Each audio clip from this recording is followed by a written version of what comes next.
Alors, ma thèse portait sur les changements d'occupation du sol en France pour mieux estimer leurs impacts sur les émissions de gaz à effet de serre.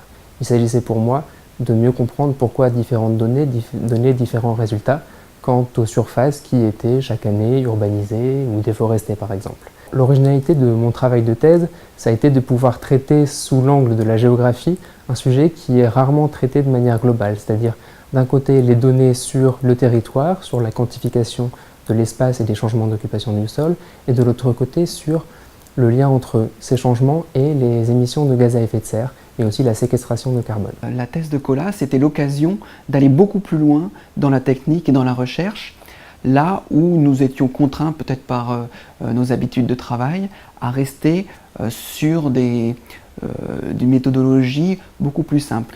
Donc l'ADEME était très investie sur ces sujets, au niveau agricole, utilisation de la biomasse, gisements forestiers. Donc c'est assez naturellement que l'ADEME était un candidat potentiel pour cette thèse. Alors nous avons décidé de cofinancer cette thèse pour deux raisons. La première, c'est que la comptabilité des émissions de gaz à effet de serre liées au changement d'affectation des terres est obligatoire et que les méthodologies font aujourd'hui l'objet d'un débat et manquent d'assises scientifiques.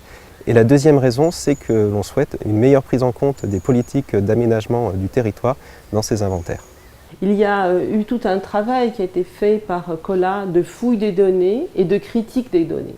Ça, c'est un point très important parce qu'il existe aujourd'hui énormément de bases de données disponibles sur Internet, gratuites, etc.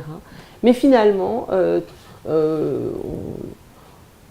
elles sont souvent utilisées sans qu'il y ait finalement un peu de recul qui soit pris par rapport à ces données.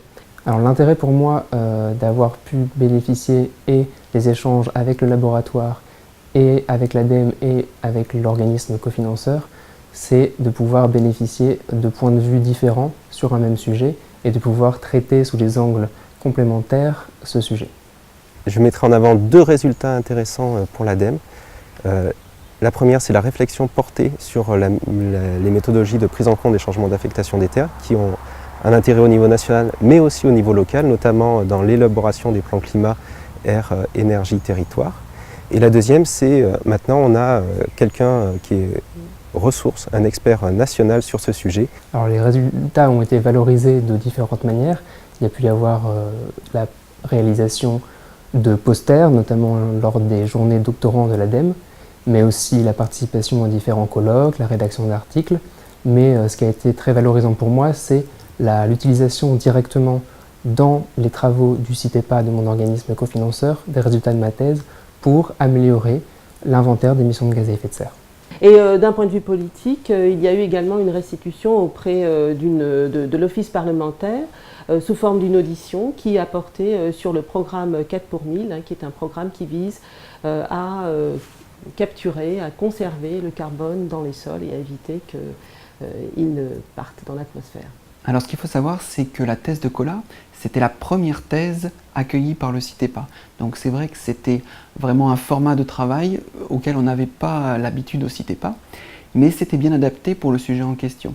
Alors sur le plan humain, je dois reconnaître que la thèse a été un moment bien sûr compliqué, mais très enrichissant et avec énormément d'échanges. Et mon intégration dans l'organisme cofinanceur, le CITEPA, a été telle qu'aujourd'hui je travaille pour eux et j'ai été embauché à la suite de ma thèse.